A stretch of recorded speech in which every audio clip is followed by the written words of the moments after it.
नमस्कार दोस्तों, मैं मोहन लाल स्वागत करता हूं आपका हमारे YouTube चैनल जीत मास्टर स्टडी पर।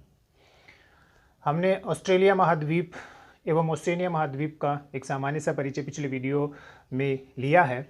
आज हम उसी को आगे बढ़ाएंगे। तो वीडियो शुरू करने से पहले यदि आप चैनल पर नए हो तो चैनल को सब्सक्राइब कीजिए, वीडियो को लाइक कीजिए एवं शेयर कीजिए। बेल आइकन को जरूर प्रेस कीजिएगा ताकि मेरे द्वारा बनाए जाने वाले वीडियो का नोटिफिकेशन आपको प्राप्त होता रहे। ठीक है ना। तो अब हम शुरू करते हैं। पिछले वीडियो में हमने ऑस्ट्रेलिया महाद्वीप का एक सामान्य सा परिचय लिया था और ओशिनिया महाद्वीप किसे कहते हैं, ओशिनिया महाद्वीप में कौन कौन से द्वीप एवं महाद्वीप आते हैं, उनका हमने क्या किया था, अध्ययन किया था। तो पिछले वीडियो से जोड़ते हुए हम आपको बताते हैं कि ये आपका कौन सा महाद्वीप है, ऑस्ट्रेलिया महाद्वीप है। ठीक है ना। ये जो ऑस्ट्रेलिया महाद्वीप है, इस ऑस्ट्रेलिया महाद्वीप के उत्तरी भाग में ये वाला जो हिस्सा है, ठीक है ना, कौन से वाला, ये वाला जो हिस्सा है ये है आपकी कौन सी खाड़ी, कारपेंट्रिया की खाड़ी है। ठीक है। कारपेंट्रिया की खाड़ी का ये वाला जो हिस्सा है यहाँ पर आती है आपका कौन सा सागर, अरापुरा सागर। ठीक है ना। इसकी भी हमने क्या की है, चर्चा की है। ठीक। ये वाला जो भाग है यहाँ है आपका कौन सा सागर, कोरल सागर। कौन सा सागर है ये आपका कोरल सागर है। ठीक है ना। और इस वाले भाग में ये आपका कौन सा सागर, महासागर हो जाएगा, प्रशांत महासागर हो जाएगा। ये वाला जो हिस्सा है यहाँ पर है आपका कौन सा सागर, तस्मानिया सागर या तस्मान सागर है। ठीक है। ये वाला जो हिस्सा है यहाँ है ऑस्ट्रेलिया की वृहद खाड़ी, मतलब वृहद ऑस्ट्रेलियाई खाड़ी या ग्रेट ऑस्ट्रेलियन बाइट या दक्षिणी सागर है। फिर इस वाले भाग में यहाँ आपका प्रशांत महासागर है। यहाँ आओगे तो ये आपका कौन सा सागर हो जाएगा, तिमोर सागर हो जाएगा। ठीक है ना। तो ये बातें हमने पिछले वीडियो में कर ली है कि ये वाला जो भाग है ये तो आपका कौन सा सागर हो जाएगा, कोरल सागर हो जाएगा। ठीक है ना। पिछले वीडियो में इसकी चर्चा की है। ये जो है ना आपकी कौन सी है, ये कारपेंट्रिया की खाड़ी है। कौन सी खाड़ी है, कारपेंट्रिया की खाड़ी है। ठीक है। फिर ये वाला जो भाग है ये आपका कौन सा, अरापुरा सागर है। कौन सा सागर है, अरापुरा सागर है। ठीक है। यहाँ ये जो है ना आपका कौन सा सागर है, ये आपका तिमोर सागर है। ठीक है ना। कौन सा सागर है, तिमोर सागर है। ये जो है आपकी कौन सी है, वृहद ऑस्ट्रेलियाई खाड़ी। कौन सी है, वृहद ऑस्ट्रेलियाई खाड़ी है। ठीक है ना। या ग्रेट ऑस्ट्रेलियन बाइट है, जिसको बोलते हैं कौन सा, दक्षिणी सागर। क्या बोलते हैं, दक्षिणी सागर। ये जो है ना आपका कौन सा है, तस्मान सागर है। ठीक है। हमने इन सभी की चर्चा की है कब, पिछले वीडियो में। एक बात और ध्यान रखना आप, ये यहाँ तिमोर सागर जो वाला जो भाग है ना, ये वाला जो भाग है यहाँ पर एक बहुत ही महत्वपूर्ण क्या है, खाड़ी है। ये वाला जो भाग है ना, यहाँ थोड़ा सा आप ध्यान रखना कि ये वाला जो हिस्सा है ये बहुत ही महत्वपूर्ण क्या है, खाड़ी है। ये आपकी जोसेफ बोनापार्टा की खाड़ी है। पूछा जा सकता है कौन सी है, जोसेफ बोनापार्टा की क्या है, ये खाड़ी है। तो ये प्रश्न पूछा जा सकता है कि जोसेफ बोनापार्टा की जो खाड़ी है ना वो कहाँ है। तो ऑस्ट्रेलिया के उत्तरी भाग में तिमोर सागर में है कौन सी, जोसेफ बोनापार्टा की जो खाड़ी है वो। ठीक है ना। दूसरा हमने ये भी चर्चा कर ली थी कि ये वाला जो हिस्सा है यहाँ पर एक क्या है, जलसंधि है। ठीक है ना। ये वाला जो हिस्सा है यहाँ पर क्या है, एक जलसंधि है और उस जलसंधि का नाम क्या है, टोरेस जलसंधि। और ये वाला जो भाग है ये आपका कौन सा है, पापुआ है, और ये आपका कौन सा है, न्यूगिनी है। ठीक है ना। तो ये जो टोरस जलसंधि है, टोरेस जो जलसंधि है, ये न्यूगिनी को मुख्य ऑस्ट्रेलिया से क्या करती है, अलग करती है। ठीक है ना। और साथ ही में कोरल सागर को किससे जोड़ती है, अरापुरा सागर से जोड़ती है। इसी प्रकार से हमने यहाँ बात की थी बास जलसंधि या बोस जलसंधि की बात की थी। तो ये जो बोस जलसंधि है ये ऑस्ट्रेलिया महाद्वीप को, ये वाला जो भाग है ये है आपका कौन सा, तस्मानिया। कौन सा वाला भाग है, तस्मानिया वाला भाग है। तो इस तस्मानिया को मुख्य ऑस्ट्रेलिया से क्या करती है, अलग करती है। कौन सी जलसंधि, बोस जलसंधि। और साथ ही में तस्मान सागर को वृहद ऑस्ट्रेलियाई खाड़ी या किससे जोड़ती है, दक्षिणी सागर से जोड़ने का काम करती है। तो इन सभी की चर्चा हमने कब की है, पिछले वीडियो में की है। आज हम इसी को क्या करेंगे, आगे बढ़ाते हैं। और ऑस्ट्रेलियाई जो महाद्वीप है, उस ऑस्ट्रेलियाई महाद्वीप के उत्तरी पूर्वी भाग में कोरल सागर में या प्रशांत महासागर में पाई जाने वाली जो प्रवाल भित्ति है उसकी आज हम चर्चा करेंगे। और ऑस्ट्रेलिया के पूर्वी तट पर उत्तर से दक्षिण की ओर पाया जाने वाला जो ग्रेट डिवाइडिंग रेंज पर्वत है उसकी क्या करेंगे, विस्तार से चर्चा करेंगे। ठीक है, तो शुरू करते हैं। ये आपका कोरल सागर है ना। ये कौन सा सागर है? ये कोरल सागर है, सुन लिया। और ये जो कोरल सागर है, इस कोरल सागर में, ये जो कोरल सागर है, इस कोरल सागर में जो कि हिस्सा है किसका, प्रशांत महासागर का। तो यहाँ आपका कौन सा महासागर है, प्रशांत महासागर।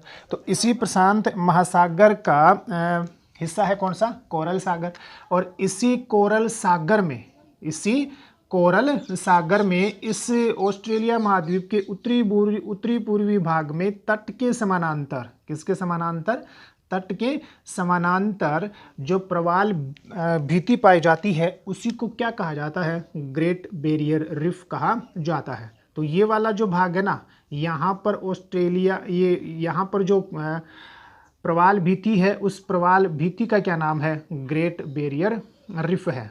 ठीक है ना, कौन सी है ये ग्रेट बैरियर रीफ है। ठीक है, अभी केवल इतना ही समझना है आपको कि ये जो ऑस्ट्रेलिया का उत्तरी पूर्वी भाग है, ठीक है ना, ऑस्ट्रेलिया का कौन सा वाला भाग है, उत्तरी पूर्वी जो भाग है, इस उत्तरी पूर्वी भाग में कोरल सागर में एक प्रवाल भित्ति है और उस प्रवाल भित्ति को क्या बोलते हैं, ग्रेट बैरियर रीफ बोलते हैं। ठीक है, ऑस्ट्रेलिया का ये जो पूर्वी भाग है, उत्तरी पूर्वी भाग, यहाँ ऑस्ट्रेलिया का कौन सा प्रांत आता है, क्वींसलैंड। कौन सा आता है, क्वींसलैंड प्रांत है। ठीक है ना, तो हम क्या कह सकते हैं कि ऑस्ट्रेलिया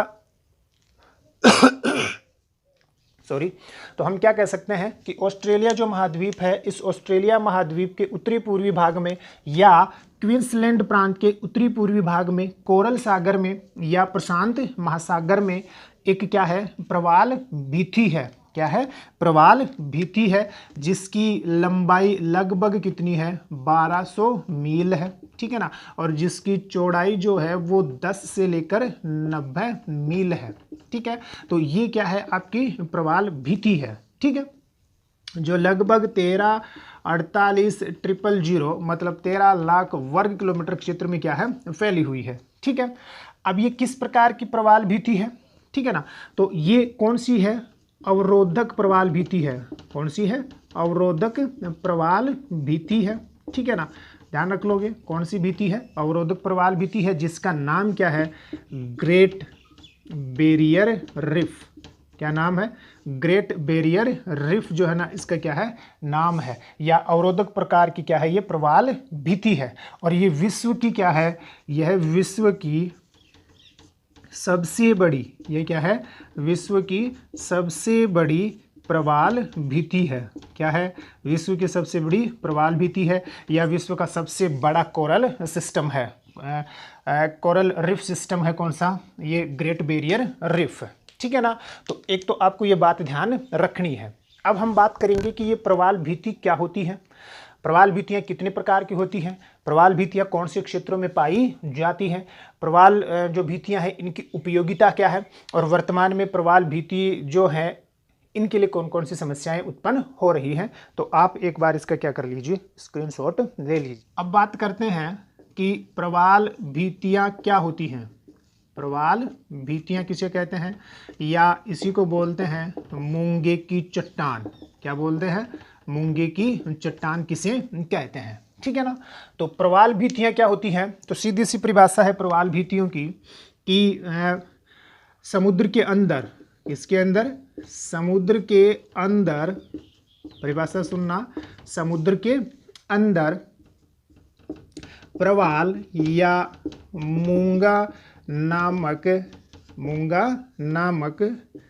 जीवों द्वारा छोड़े गए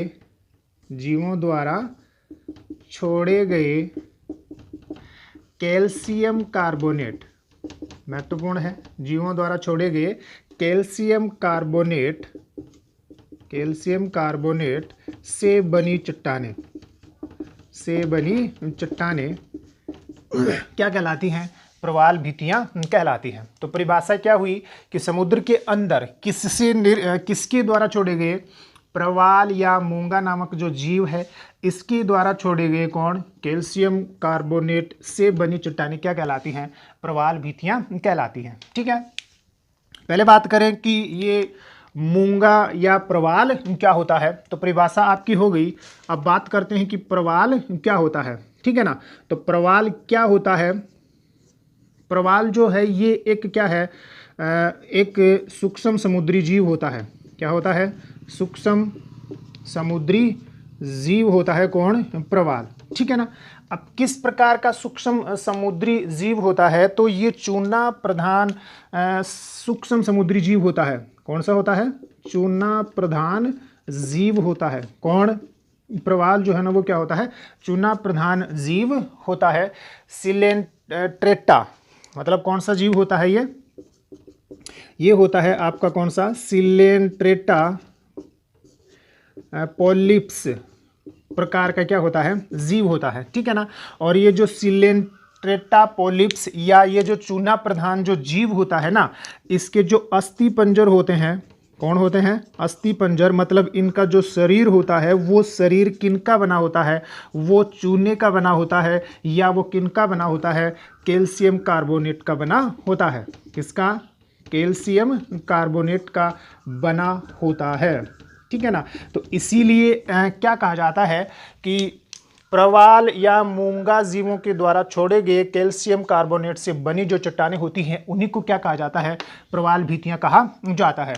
तो आपको समझ में आ गया कि प्रवाल भित्ति क्या होती है, आपको ये भी समझ में आ गया कि प्रवाल क्या होता है। तो एक बार से फिर से सुन लेना कि प्रवाल जो है ना एक क्या होता है, सूक्ष्म समुद्री जीव होता है। किस प्रकार का, चूना प्रधान जीव या सिलेंट्रेटा पॉलिप्स प्रकार का क्या है, जीव है।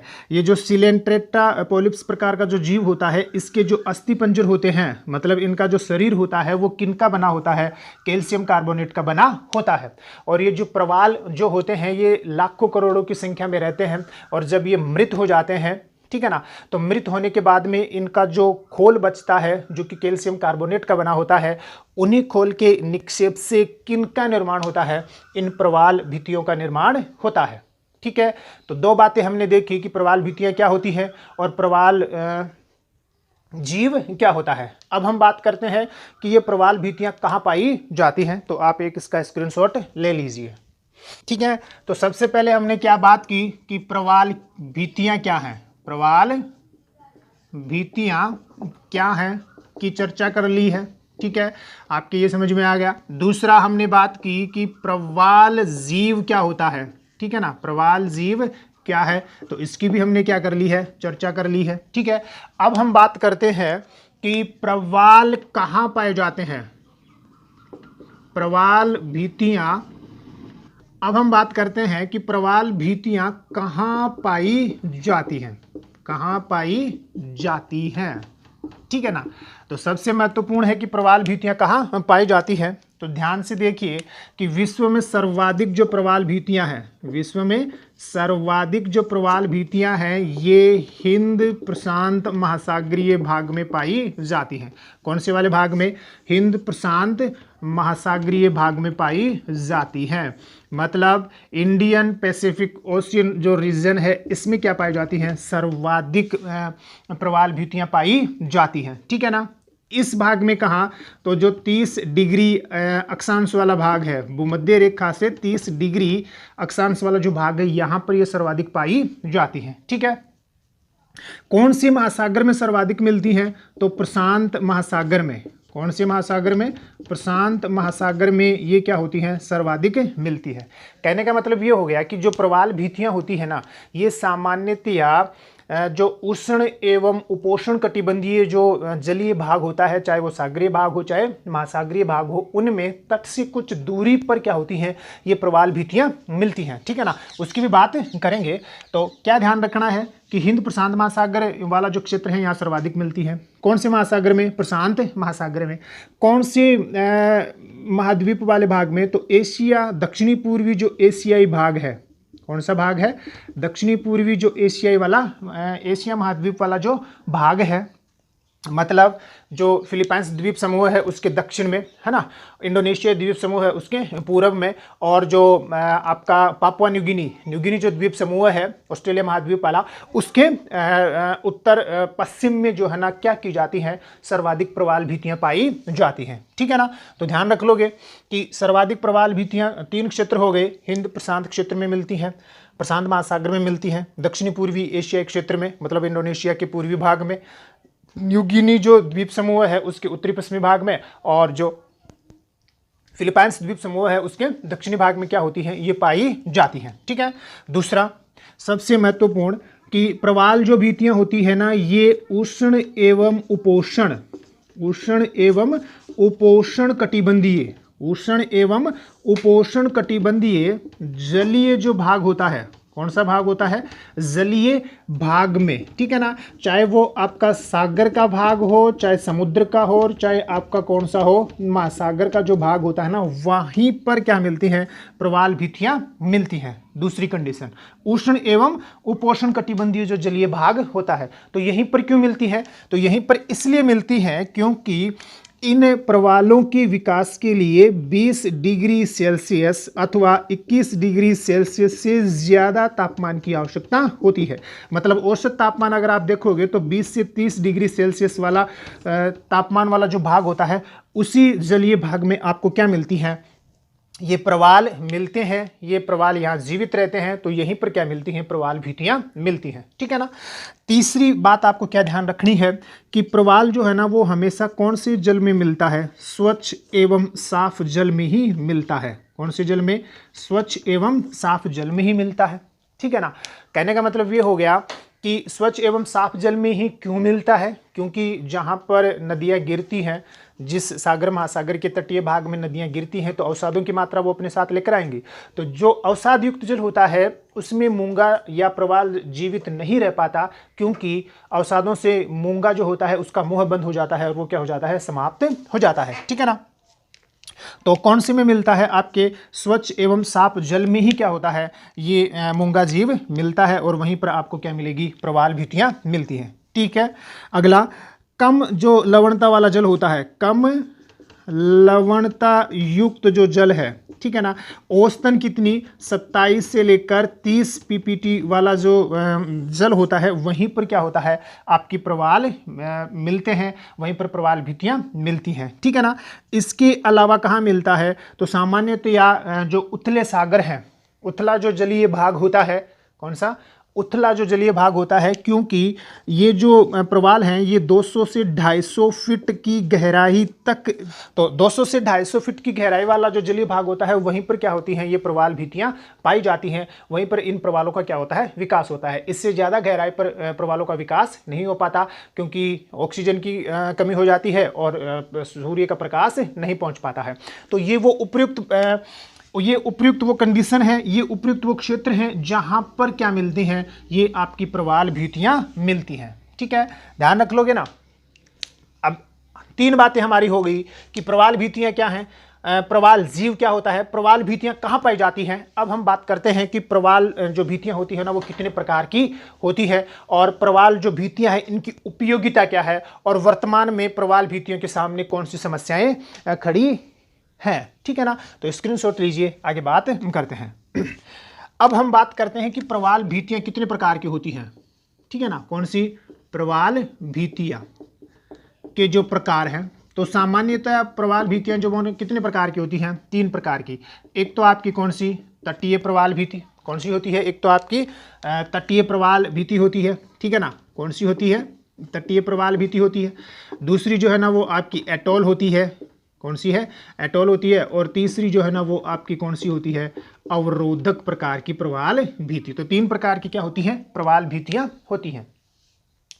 तटीय जो प्रवाल भीति होती है ना, इसको झालरदार प्रवाल भीति भी कहा जाता है। एटोल जो होती है ना ये वलयाकार होती है, या ये अंगूठी के समान की क्या होती है, प्रवाल भीति होती है, या घोड़े के नाल के समान की क्या होती है, भीति होती है, कौन सी, एटोल। और ये है आपकी कौन सी, अवरोधक। और जो हमने अभी आपके लिए ऑस्ट्रेलिया महाद्वीप में जो प्रवाल भीति बताई है, कौन सी, ग्रेट बैरियर रीफ, कौन सी बताई? Great barrier reef. तो ये कौन से प्रकार की प्रवाल भित्ति है? ये अवरोधक प्रकार की ही क्या है? प्रवाल भित्ति है। ठीक है ना? तो ध्यान रख लोगे कितने प्रकार की प्रवाल भित्तियां होती हैं? 3 प्रकार की प्रवाल भित्तियां होती हैं। ठीक। दूसरा, ये जो प्रवाल भित्तियां हैं इनकी क्या उपयोगिता है ना? क्यों इन प्रवाल भित्तियों पर इतना फोकस किया जाता है? तो बात करते हैं प्रवाल भित्तियों की उपयोगिता या इनका क्या महत्व है। उपयोगिता या इनका क्या महत्व है, तो इसकी क्या करते हैं? बात करते हैं कि प्रवाल भित्तियों का क्या महत्व है। ठीक है, तो ये तो हमने आपको बता दिया कि जो प्रवाल भित्तियां होती हैं ये उष्ण एवं उपोष्ण कटिबंधीय जो उथले जलीय भाग होते हैं, उथले जलीय भाग होते हैं जिसमें लवणता की मात्रा कम होती है और जल जो है ना वो क्या होता है? साफ होता है। वहीं पर आपको प्रवाल जीव मिलते हैं, वहीं पर आपको क्या मिलती हैं? प्रवाल भित्तियां मिलती हैं। इन प्रवाल भित्तियों की उपयोगिता क्या है? तो इसको समझने के लिए आपको ये ध्यान रखना है कि संपूर्ण जो समुद्री पर्यावरण है, कौन है? संपूर्ण समुद्री जो पर्यावरण है, समुद्री जो क्या है? पर्यावरण है। इस संपूर्ण समुद्री पर्यावरण में इन प्रवाल भित्तियों का जो योगदान है वो 1% से भी क्या है? कम है। मतलब संपूर्ण जो समुद्री पर्यावरण होता है उसमें प्रवाल भित्तियों का योगदान 1% से भी क्या है? कम है।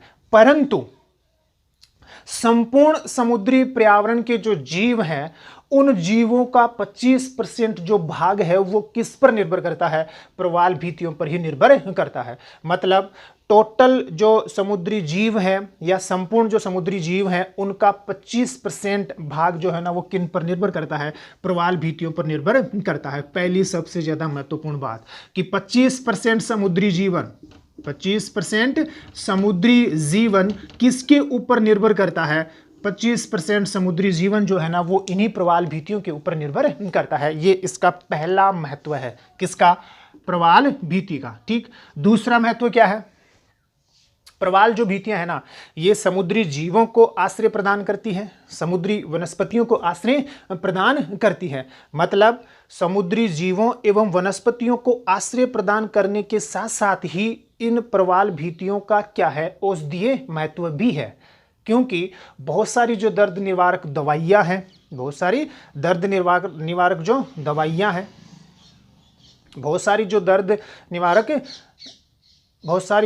निवारक दवाइयाँ हैं, मधुमेह की जो दवाई है, बवासीर की जो दवाई है ना, मूत्र रोगों के निदान के लिए जो दवाइयाँ बनाई जाती हैं वो कहाँ की औषधि से बनाई जाती हैं? प्रवाल भित्तियों से ही बनाई जाती हैं। तो दूसरा महत्व क्या हो गया कि ये क्या करती हैं? समुद्री जीवों, क्या करती हैं? समुद्री जीवों एवं वनस्पति, समुद्री जीवों एवं वनस्पति को क्या करती हैं?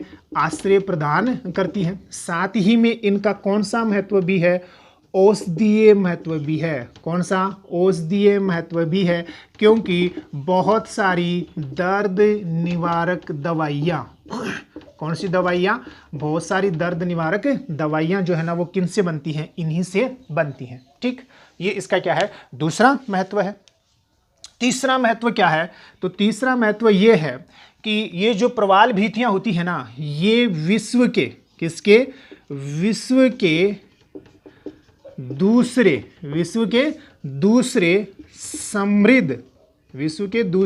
समृद्ध जैव पारिस्थितिकी, क्या है?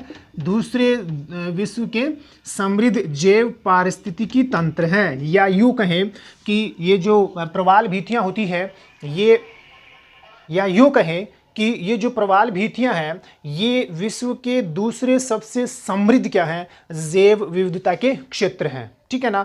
विश्व के दूसरे हैं। पहले कौन है? तो जो धरातलीय भाग है उस धरातलीय भाग में जो उष्ण कटिबंधीय वर्षावन है, कौन से?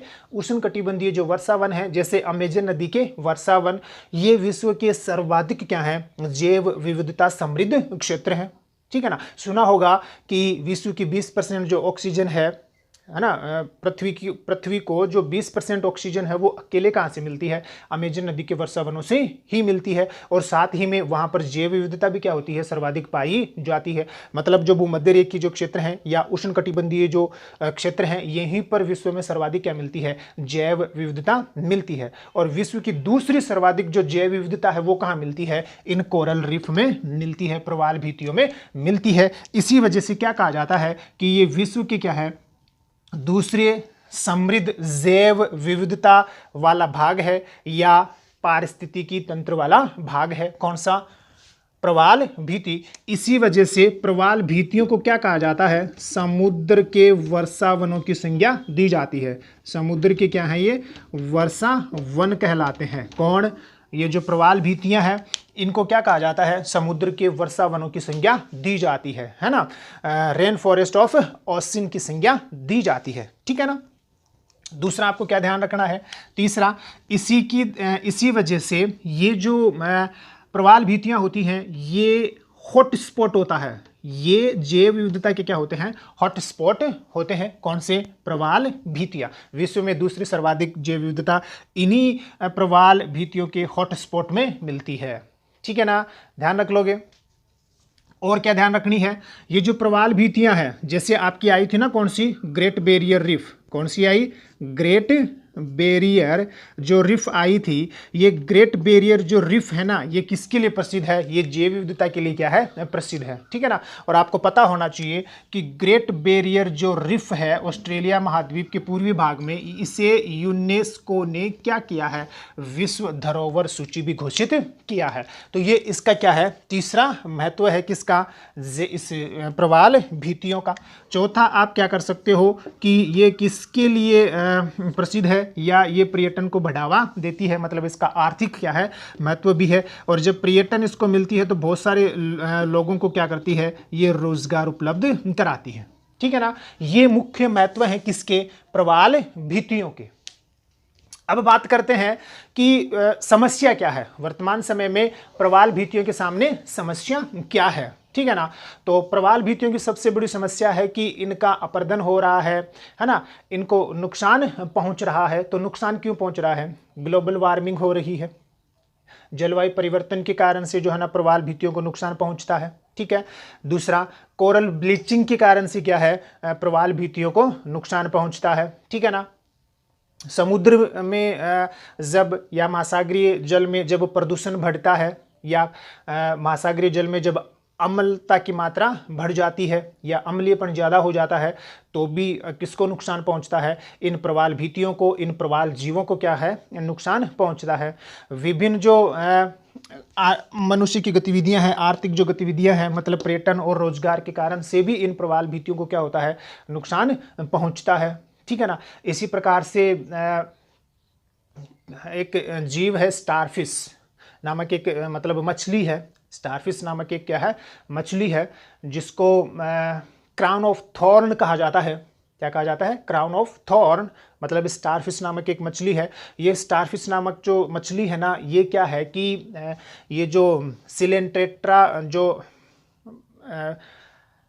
पॉलिप्स जो जीव होते हैं, मतलब ये जो मूंगा जो जीव होते हैं, इन्हीं को खाकर अपना क्या करती है, जीवन यापन करती है। तो वो भी इनके लिए क्या है, नुकसानदायी है। ठीक है ना। कहने का मतलब क्या हो गया कि वर्तमान में प्रवाल भित्ति एवं प्रवाल जीवों के अस्तित्व पर क्या मंडरा रहा है, संकट मंडरा रहा है। तो आप इसका स्क्रीनशॉट लीजिए, फिर बात करते हैं कि क्यों मंडरा रहा है।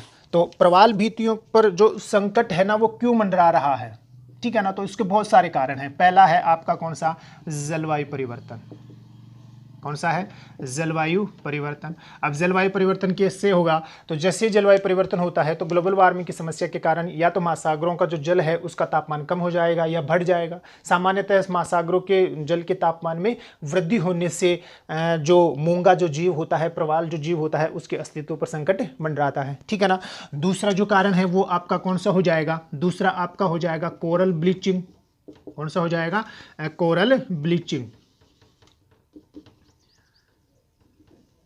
कौन सा कारण है, कोरल ब्लीचिंग है। ठीक है ना। मतलब प्रवाल विरंजन है। कौन सा है, प्रवाल विरंजन। तो ये क्या होता है, ठीक, ये भी बड़ा महत्वपूर्ण है। तीसरा जो कारण है वो जल में प्रदूषण, मतलब महासागरीय जल में या समुद्री जल में क्या, महासागरीय जल में प्रदूषण, ठीक है ना। प्रदूषण कैसे भी हो सकता है, जिससे जो मालवाहक जहाज होते हैं उनसे तेल का रिसाव हो जाना, या कल कारखानों से निकलने वाला जो अपशिष्ट होता है उसको महासागरीय जल में डालना, ठीक है ना। या फिर हो सकता है कि महासागरीय जल में कार्बन डाइऑक्साइड की मात्रा बढ़ जाए, ठीक है ना। और जैसे महासागरीय जल में कार्बन डाइऑक्साइड की मात्रा बढ़ जाती है ना, तो अम्लता बढ़ती है ना। मतलब महासागर का जो पीएच मान है ना वो क्या हो जाता है, कम हो जाता है, जो प्रवालों के लिए क्या है, हानिकारक है, ठीक है ना। तो महासागरों का क्या है, प्रदूषण है, ठीक है। जैसे जैसे ये आर्थिक गतिविधियां बढ़ती हैं, पर्यटन जैसे जैसे बढ़ता है, या क्या बोले, ये जो आर्थिक गतिविधियां जो बढ़ती हैं, अब इन आर्थिक गतिविधियों में आप केवल पर्यटन को शामिल मत कीजिए, इन आर्थिक गतिविधियों में आप पर्यटन को भी शामिल कर सकते हो, इसमें आप जो है ना किसको, खनन को भी क्या कर सकते हो, शामिल कर सकते हो। तो इनके कारण से भी प्रवाल जो है ना उनके ऊपर संकट मंडरा रहा है, ठीक है ना। इसी प्रकार से जब जो ग्लोबल वार्मिंग होती है तो विभिन्न प्रकार के जो चक्रवात आते हैं वो चक्रवात भी क्या करते हैं, इनको नुकसान पहुँचाते हैं। जैसे ऑस्ट्रेलिया महाद्वीप में आने वाला जो उष्णकटिबंधीय चक्रवात होता है ना, उसको विली विलीज बोलते हैं। क्या बोलते हैं, विली विली या विली विलीज, विली विली या विली विलीज जो उष्णकटिबंधीय चक्रवात है ये कहाँ आता है, ऑस्ट्रेलिया में ही आता है। तो ये जो चक्रवात है ये भी किसको नुकसान पहुंचाते हैं, इन कोरल रीफ को क्या पहुंचाते हैं, नुकसान पहुंचाते हैं। मतलब ऑल ओवर कहें तो ये बहुत सारे ऐसे कारण हैं जिनकी वजह से प्रवाल भित्तियाँ एवं प्रवाल जो जीव हैं उनका जो अस्तित्व है वो क्या हो गया है, संकट में पड़ गया है। तो इसे बचाने की क्या है, जरूरत है। क्यों जरूरत है, क्योंकि ये जैव विविधता के समृद्ध क्षेत्र हैं। ये यहाँ पर जो है ना संपूर्ण महासागरों का 25% जीवन क्या है, निवास करता है। इन कोरल रीफ का जो है ना आर्थिक महत्व भी है, ठीक है ना। तो इसी वजह से किसको बचाने की आवश्यकता है, इन कोरल रीफ को बचाने की आवश्यकता है। और इस संदर्भ में ऑस्ट्रेलिया जो है ना ग्रेट बैरियर रीफ को बचाने के लिए क्या कर रही है, कार्य भी कर रही है, ठीक है। एक शब्द आया है आपका कौन सा, कोरल ब्लीचिंग किसको कहते हैं, है ना। प्रवाल विरंजक क्या होता है, तो इसको समझ लेना आप। इसको ये समझ ले जाना कि कोरल ब्लीचिंग क्या आने से पहले जो प्रवाल होता है ना, या मूंगा जो जीव होता है, इस प्रवाल के साथ एक सहजीवी जीव पाया जाता है। प्रवाल जो है ना अपने साथ एक जीव को रखता है, उसका नाम है कौन सा, सहजीवी जीव। मतलब जिसको बोला जाता है कौन सा, ज़ूज़ेनथिली। कौन सा जीव है ये, ज़ूज़ेनथिली जीव होता है ये, ठीक है ना। तो प्रवाल जो है, इस प्रवाल के उत्तक में एक शैवाल पाया जाता है, एक पर सहजीवी जीव पाया जाता है जिसका नाम क्या है, ज़ूज़ेनथिली है। कौन सा, ज़ूज़ेनथिली, या इसको बोल सकते हैं अपन क्या, इसका जो वानस्पतिक नाम है वो कौन सा, जुक्सान थेलाई। कौन सा है ये जुक्सान थेलाई जीव है, ठीक है ना। तो ये जो जुक्सान थेलाई नामक एल्गी होता है, मतलब कौन सा, ज़ूज़ेनथिली नामक जो शैवाल होता है, ये किसके उत्तकों में मिलता है, प्रवाल के उत्तकों में मिलता है, ठीक है ना। तो ये इसकी इंपॉर्टेंस क्या है, इंपॉर्टेंस ये है कि जो प्रवाल जीव होता है ना, ये प्रवाल जीव 60% प्लस 40% के रूप में अपना भोजन प्राप्त करता है। किसके रूप में, 60 एवं 40। 60% जो भोजन है ये भोजन वो किससे प्राप्त करता है, प्रकाश संश्लेषण से। किससे, प्रकाश संश्लेषण की जो विधि है, उस प्रकाश संश्लेषण की विधि के माध्यम से प्रवाल अपना कितना % भोजन प्राप्त करता है, 60। और 40% जो भोजन है ना वो क्या है, वो अन्य स्रोतों से प्राप्त करता है, कौन, प्रवाल। तो ये जो ज़ूज़ेनथिली जो सहजीवी जीव है, जो शैवाल है, जो किसके साथ रहता है, प्रवाल के साथ रहता है, इसका मुख्य काम होता है, क्योंकि ये शैवाल है, तो इसका मुख्य काम क्या है, इस ज़ूज़ेनथिली या जुक्सान थेलाई जो सहजीवी जीव है, या जो शैवाल है, या जो एल्गी है, इसका मुख्य काम क्या होता है, इसका मुख्य काम होता है क्या करना, प्रकाश संश्लेषण करना। क्योंकि ये शैवाल है, और शैवाल जो होता है ना उसका रंग कैसा होता है, उसका रंग क्या है, हरा है। और हरा रंग जो है ना ये होगा तभी प्रकाश संश्लेषण की क्रिया हो पाएगी। तो ये जो ज़ूज़ेनथिली है ये प्रकाश संश्लेषण की क्रिया करता है, और उससे प्रवाल को क्या मिलता है, भोजन मिलता है, ठीक है ना। अब आगे बात करें तो प्रकाश संश्लेषण कर रहा है कौन सा, ज़्यूजेंथिली। लेकिन जब ग्लोबल वार्मिंग होती है, ग्लोबल वार्मिंग की वजह से महासागरों के जल के तापमान में क्या हो जाती है, वृद्धि हो जाती है, या अन्य कोई दबाव पड़ता है, जैसे पोषण कम हो जाए, तो शैवाल जो है ना वो ये जो प्रवाल जो है ना ये अपने आप को बचाने के लिए क्या करता है, इस ज़्यूजेंथिली शैवाल को, इस ज़ुक्सानथेलाई जो एल्गी है इसको अपने से क्या कर देता है, अलग कर देता है। जब उसका प्रवाल के ऊपर जब तनाव बढ़ता है, तनाव बढ़ने का मतलब ये हो गया कि ग्लोबल वार्मिंग के कारण से हो सकता है कि समुद्र के तापमान में क्या हो रही है, वृद्धि हो रही है, या हो सकता है समुद्र की जल प्रदूषण में क्या हो रही है, वृद्धि हो रही है, जिसकी वजह से प्रवाल पर क्या बढ़ता है, दाब बढ़ता है, या उस पर तनाव बढ़ता है, मतलब पोषण स्तर उतना नहीं मिल पाता। तो वो क्या करता है, अपने से किसको अलग कर देता है, इस ज़्यूजेंथिली या ज़ुक्सानथेलाई जीव को क्या कर देता है, अलग कर देता है। जैसे ही अलग करेगा, इस प्रवाल का जो रंग है ना वो क्या हो जाता है, सफ़ेद हो जाता है। प्रवाल का रंग क्या हो जाता है, सफ़ेद हो जाता है। और जैसे ही इसका रंग सफ़ेद होता है, ये प्रकाश संश्लेषण की जो प्रक्रिया है ना वो क्या हो जाती है, रुक जाती है। कौन सी प्रक्रिया, प्रकाश संश्लेषण की प्रक्रिया रुक जाती है। परिणाम क्या होता है कि ये जो प्रवाल है ना वो क्या हो जाते हैं, मृत हो जाते हैं। उसी को क्या कहा जाता है, कोरल ब्लीचिंग कहा जाता है। ठीक है, वीडियो ज़्यादा लंबा हो रहा है, इस वजह से ऑस्ट्रेलिया महाद्वीप की अन्य बातें जो है ना वो हम अगले वीडियो में करेंगे। आज के लिए इतना ही, धन्यवाद।